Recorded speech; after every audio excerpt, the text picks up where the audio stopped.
പിതാവിൻ്റെയും പുത്രൻ്റെയും പരിശുദ്ധാത്മാവിൻ്റെയും നാമത്തിൽ ആമേൻ. പ്രിയപ്പെട്ടവരെ, ഇന്ന് ജനുവരി 10 ശനിയാഴ്ച. അമ്മേ പരിശുദ്ധ അമ്മേ, അമ്മേ പരിശുദ്ധമേ, ദൈവമാതാവേ, കൃപാസനത്തിലൂടെ ഞങ്ങൾക്കും ഞങ്ങളുടെ ദേശത്തിനും അമ്മ മധ്യസ്ഥം തേടി തന്ന എല്ലാ അനുഗ്രഹങ്ങൾക്കും കൃപകൾക്കും ഞങ്ങളിപ്പോൾ ഹൃദയം നിറഞ്ഞ നന്ദി പറയുന്നു. അമ്മേ പരിശുദ്ധമേ, ദൈവമാതാവേ, 2004 ഡിസംബർ 7 ഉച്ചകഴിഞ്ഞ് 2:30 കൃപാസനത്തിൽ സംഭവിച്ച അമ്മയുടെ പ്രത്യക്ഷപ്പെടലിനെ കുറിച്ച് തിരുസഭയ്ക്ക് സമർപ്പിച്ചിരിക്കുന്ന പഠനരേഖകളുടെ മേൽ സഭാത്മകമായ പഠനം ആരംഭിക്കുവാൻ ഞങ്ങൾ പ്രാർത്ഥിക്കുന്നു.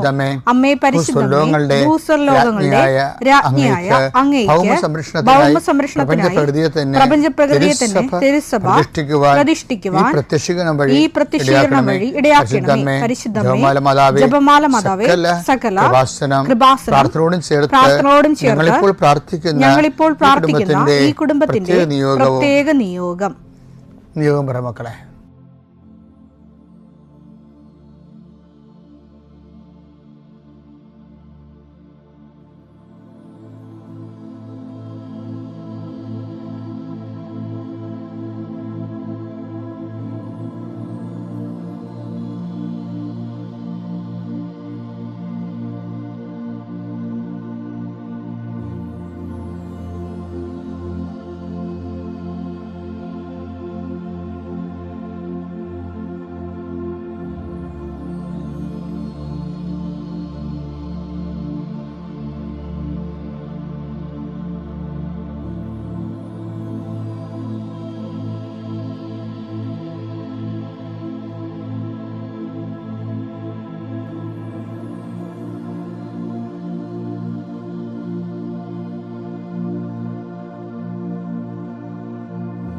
അമ്മയുടെ പ്രത്യക്ഷീകരണത്തിന്റെ ഈ അനുഗ്രഹവേളയിൽ ഞങ്ങൾക്ക് സാധിച്ചു തരുവാൻ കനിയണമേ.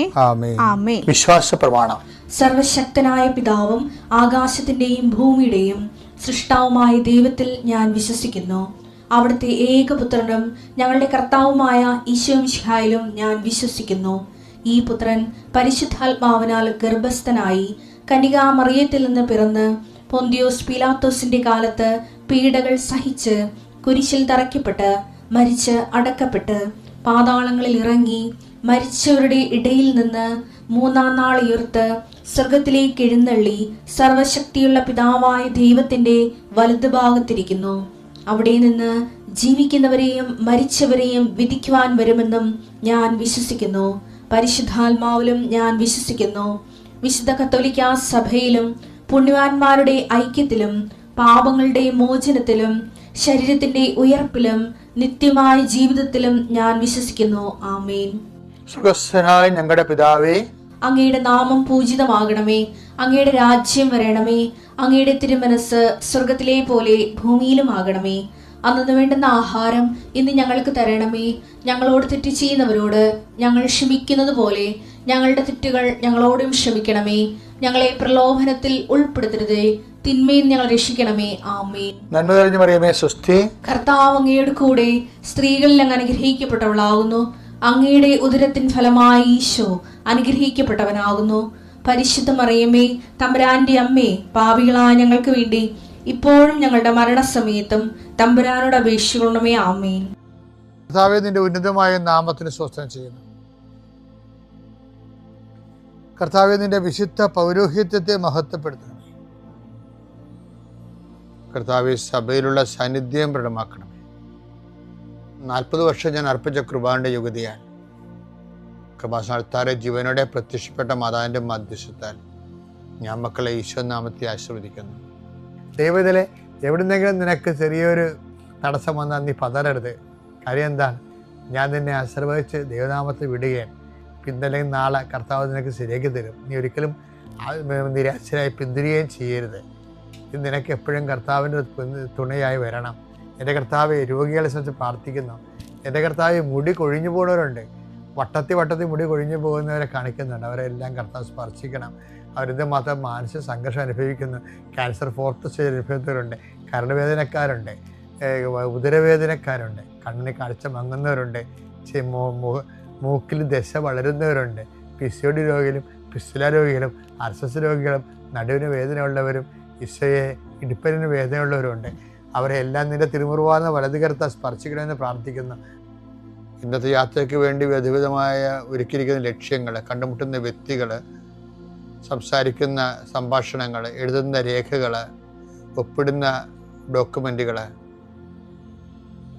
പങ്കെടുക്കുന്ന ഇൻ്റർവ്യൂകൾ, സെൻഡ് ചെയ്യുന്ന മെസ്സേജുകൾ എല്ലാം കർത്താവിൻ്റെ കൃപയാൽ നിറയപ്പെടാനും നീ ഇന്ന് തിരികെ എത്തണ സമയത്ത് കർത്താവിൻ്റെ കൃപ നിന്നെ നിറഞ്ഞു നിന്നുകൊണ്ട് സന്തോഷം വന്ന് ഉറങ്ങുവാനും ഇന്നത്തെ ദിവസം മുൻനിർത്തി നീ കണ്ടുമുട്ടുന്ന ഓരോ നിമിഷങ്ങളെയും, നിൻ്റെ ഓരോ സമയങ്ങളെയും, സന്ദർഭങ്ങളെയും, എല്ലാം സംരംഭങ്ങളെയും പരിശുദ്ധമ്മ ദൈവമാതാവിൻ്റെ മധ്യസ്ഥത്തിൽ രാത്രിയും തിരിച്ചെത്തുന്നവരെ കർത്താവിൻ്റെ നാമത്തിൽ മാതാവിൻ്റെ മധ്യസ്ഥതയും ഞാൻ നിൻ്റെ ജീവിതത്തെയും നിൻ്റെ കുടുംബത്തെയും ഈശോ നാമത്തെ ആശീർവദിക്കുന്നു. കഴിഞ്ഞ ദിവസങ്ങളിൽ ലക്ഷ്മി എന്ന് പറഞ്ഞൊരു മോള് വലിയൊരു സാക്ഷ്യം പറഞ്ഞു. സാക്ഷ്യം പറഞ്ഞാലേ ഈ അക്രൈസ്തവരുടെ സാക്ഷ്യങ്ങളിലെ ഉണ്ടാകുന്ന വിഷയം, അവർ വളരെ പേഴ്സണലായിട്ടാണ് എനിക്ക് മനസ്സിലായത്. എങ്ങനെയാണ് ഭയങ്കര ഹൃദയം കൊണ്ടാണ് അവർ ഈ ദൈവവുമായിട്ട് ഇൻട്രാക്ട് ചെയ്യണത്. അപ്പോൾ ലക്ഷ്മി ഇവിടുന്ന് ചെന്നൈയിലെ പരീക്ഷ നേഴ്സാണ്. അപ്പം ഇവിടുന്ന് അവിടം വരെ റെയിൽവേ പ്രധാനപ്പെട്ട സ്ഥലങ്ങളെല്ലാം ഒപ്പിട്ട് വിശ്വാസപ്രമാണം ചെയ്യും. അപ്പോൾ അവരോട് പറഞ്ഞു കൊടുത്തേക്കാൻ എന്താണെന്ന് ഞാൻ പറഞ്ഞു കൊടുത്തിട്ടുണ്ട്. ഇങ്ങനെ പേഴ്സണലായിട്ടല്ല, പൊതുവായിട്ട് പബ്ലിക്കായിട്ട് എന്താ പറഞ്ഞു കൊടുത്തതെന്ന് വെച്ചാൽ ഈ വിശ്വാസ പ്രയോഗം എന്നും സംഭവമുണ്ട്. വിശ്വാസ പ്രഖ്യാപനമുണ്ട്. വിശ്വാസം നമുക്ക് പ്രാർത്ഥനയാക്കാം. വിശ്വാസം കൈമാറുമ്പോൾ അത് പ്രഖ്യാപനമാണ്. വിശ്വാസം പിന്നെ പ്രയോഗമുണ്ട്. നമ്മുടെ ഈ സ്ഥൈര്യമൊക്കെ പൂശി പ്രാർത്ഥിക്കുന്നത് അത് വിശ്വാസ പ്രയോഗമാണ്. അപ്പോൾ അങ്ങനെ നമ്മുടെ മെരിറ്റ് പോകുമ്പോഴാണ്, നമ്മുടെ കയ്യിൽ നിന്ന് നമ്മുടെ ജീവിതം പോകുമ്പോഴാണ് not by merit but by grace എന്നുള്ള ഫോർമുല വർക്കൗട്ട് ചെയ്യണത്. എന്താണ്? നമ്മുടെ കഴിവ് കൊണ്ടല്ല, ദൈവത്തിൻ്റെ കൃപ കൊണ്ട്. ദൈവത്തിൻ്റെ കൃപ കൊണ്ടാണെങ്കിൽ തീർച്ചയായിട്ടും അത് വിശ്വാസ പ്രഖ്യാപനത്തിലൂടെയും വിശ്വാസ പ്രയോഗത്തിലൂടെയുമാണ് ആ കൃപ നമ്മൾ ആർജിക്കണത്. അതാണ് ഉടമ്പടിയുടെ ഒരു പ്രിൻസിപ്പിൾ എന്ന് പറയുന്നത്. ഇപ്പോൾ ഇവളെന്ന് വെച്ച് കഴിഞ്ഞാൽ ഉടമ്പടി തൈലമൊക്കെ നെഞ്ചത്ത് പല വിശ്വാസപ്രമാണം ചൊല്ലി പല കുറിച്ചിട്ടൊക്കെയാണ് പരീക്ഷ എഴുതുന്നത്. അപ്പം അത്രയും എല്ലാം പൂർണ്ണമായിട്ടും ദൈവമേ നീ ഇല്ലെങ്കിൽ ഞാനില്ല, എൻ്റെ പരീക്ഷയില്ല, എൻ്റെ വിജയവും ഇല്ല, അങ്ങനെ നിലപാടെടുത്തിട്ട് മൊത്തം അടിയറവ് വെച്ചാണ് ദൈവമായിട്ട് ജീവിക്കുന്നത്.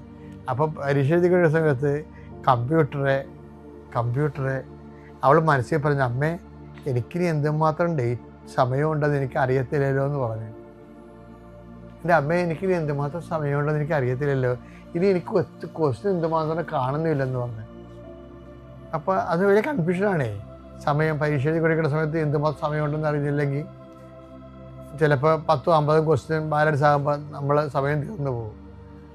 അപ്പോൾ അങ്ങനെ വിഷമിച്ചിരിക്കുന്ന സമയത്ത് പരീക്ഷ കോളിലൂടെ നമ്മുടെ കൃപാസനം മാതാവിനെ പോലെ ഒരു ഡ്രസ്സ് സിൽവർ ഗ്രേയിൽ ഇട്ടിട്ട് ആവാത്ത ഒരു ലേഡി വന്നിട്ട് ഇവരുടെ കമ്പ്യൂട്ടറെ പൊട്ടും. ഇവളോട് പറയാതെ അവരോട് സംസാരിക്കും. ഇവിടെ മനസ്സിൽ വിചാരിക്കണം മാത്രമേ ഉള്ളൂ. കൊട്ടിച്ചും പറയും, ഇതാണ് സമയം, നിനക്ക് ഇനി 20 മിനിറ്റ് കൂടിയേ ഉള്ളൂ. പിന്നെ ഒന്ന് കൊട്ടിയിട്ട് പറയും, ഇനി നിനക്ക് 100 ക്വസ്റ്റ്യൻ ചെയ്യാനുണ്ടെന്ന് പറയും. എന്നിട്ട് അവർ പോകും. അപ്പോൾ ചില കാര്യങ്ങളൊക്കെ ജീവിതത്തിൽ സംഭവിക്കുമ്പോൾ ഹൃദയശുദ്ധിയുള്ളവർ ദൈവത്തെ കാണുമെന്ന് പറയത്തില്ലേ? അപ്പോൾ വക്രത ഉള്ളവർ കാണത്തില്ലെന്ന് അർത്ഥമുണ്ട് തന്നെ. ഈശോ പറഞ്ഞത് ഹൃദയശുദ്ധിയുള്ളവർ ദൈവത്തെ കാണും. എൻ്റെ അർത്ഥം എന്താണ്? വക്രതയുള്ളവർ കാണത്തില്ല എന്ന് വെച്ച് കഴിഞ്ഞാൽ ദൈവത്തെ വിശ്വസിക്കണമെങ്കിൽ നമ്മുടെ ബുദ്ധി അടിയറവ് വെക്കണം. ബുദ്ധിയിലാണല്ലോ ഈ വക്രതയും തരികിടയൊക്കെ ഇരിക്കുന്നത്. അത് നമ്മൾ ദൈവത്തിൽ ആശ്രയിക്കുന്നവർ നമ്മുടെ ബുദ്ധിയിൽ തന്നെ ആശ്രയിക്കാൻ നോക്കും. അപ്പോൾ അതുകൊണ്ട് അവൾക്ക് അവസാനം രാത്രിയായപ്പോൾ അവൾക്ക് ദൈവം കാണിച്ചു കൊടുത്തു. എന്താണ്? 42 മാർക്ക് കൊണ്ടാണ്. അവൾക്ക് ഭയങ്കര സങ്കടമായി. സ്വപ്നത്തിലാണ് 42 മാർക്ക്. അപ്പം ഈ 800 മാർക്ക് ടോട്ടൽ, അതിൻ്റെ 42 കിട്ടിയാൽ തോക്കുമെന്ന് ഉറപ്പല്ലേ. എന്നുവെച്ചാൽ അവളൊന്നും എഴുതിയിട്ടില്ലാണ് പ്രശ്നം. ഇതെല്ലാം കണ്ണടച്ച് കുത്തിയ പരിപാടിയാണ്. കറുപ്പിക്കണതൊക്കെ അല്ലേ പരിപാടി. അതേപോലെ തന്നെ ഡോട്ട് ഒട്ടിയിട്ട് പോണതാണ്, വൈറ്റ് ആൻഡ് ബ്ലാക്ക് അടിച്ച് പോണതാണ്. അപ്പോൾ എന്ത് സംഭവിച്ചു കഴിഞ്ഞാൽ അത് തെറ്റാണോ ശരിയാണോ ഇവർക്ക് അറിയത്തില്ല. ഇവൾ വെറുതെ ചെയ്യണത്. ആ സബ്ജക്റ്റ് മനസ്സാകൂടിയില്ല അവൾക്ക്, കൺഫ്യൂഷനാണ്. പക്ഷേ എന്ത് ചെയ്യും, ദൈവത്തിൽ അവൾ ഭയങ്കരമായിട്ട് വിശ്വസിക്കണേ. എന്നാൽ 42 രാത്രി കാണിക്കും സ്വപ്നത്തിൽ. അപ്പം അത് ശരിയായിരുന്നു അവൾക്ക്. പക്ഷേ മാർക്സ് കൈ കിട്ടിയപ്പോൾ എന്താണ് 542 മാർക്ക്. അപ്പോൾ അവളൊക്കെ അറിയാം 500 മാർക്കിന് അവൾ എഴുതിയിട്ടെന്നറിയാം. അപ്പം 500 മാർക്ക് ആരാണ് തന്നാണ്? ദൈവം കൃപയായിട്ട് ദാനം ചെയ്തതാണ്. 42 മാർക്കാണ് അവിടെ മെരിട്ടെന്ന് പറയണത്. ഈ വിശ്വാസ ലോകത്ത് ഇങ്ങനെ കുറേ സംഭവങ്ങൾ, മറ്റുള്ളവർക്ക് നോൺസെൻസ് ആയിട്ട് തോന്നുന്ന കുറേ സംഭവങ്ങളുണ്ട്. അവർക്ക് എന്നും അത് നോൺസെൻസ് ആയിരിക്കും, വിശ്വസിക്കുന്നവന് എന്നും അത് സെൻസ് ആയിരിക്കുകയും ചെയ്യും. അതുകൊണ്ടാണ് തർക്കത്തിൻ്റെ അടയാളമായിട്ട് ഇതിങ്ങനെ പോകുന്നത് ശരിക്കും. കാര്യം വിശ്വസിക്കുന്ന സമയത്ത് ഹൃദയശുദ്ധി കൊണ്ടാണ് അവൻ ദൈവത്തെ കണ്ടിരിക്കും. ദൈവത്തിലാണ് അവൻ ആശ്രയിക്കുന്നത്, പൂർണ്ണമായിട്ട് ആശ്രയിക്കുന്നത് എന്ന് പറയുമ്പോഴാണ് ഹൃദയശുദ്ധി ഉള്ളവർക്ക് മാത്രമേ കംപ്ലീറ്റ് സറണ്ടർ ചെയ്ത് ദൈവത്തിനെ കൊണ്ട് ജീവിക്കാൻ പറ്റത്തുള്ളൂ. മറ്റുള്ളവർ താൻ പാതി ദൈവം പാതി എന്ന് പറയും. അത് ചിലപ്പോൾ വർക്കൗട്ട് ചെയ്യത്തില്ല. അതുകൊണ്ട് ദൈവത്തിനെ കൂടെ ജീവിക്കുമ്പോൾ ദൈവത്തിന് വേണ്ടി, ദൈവത്തിന് നഷ്ടപ്പെട്ടു പോകാത്ത രീതിയിൽ ജീവിതം വിശുദ്ധിയാകാൻ വേണ്ടി കൂടി ശ്രദ്ധിക്കണം.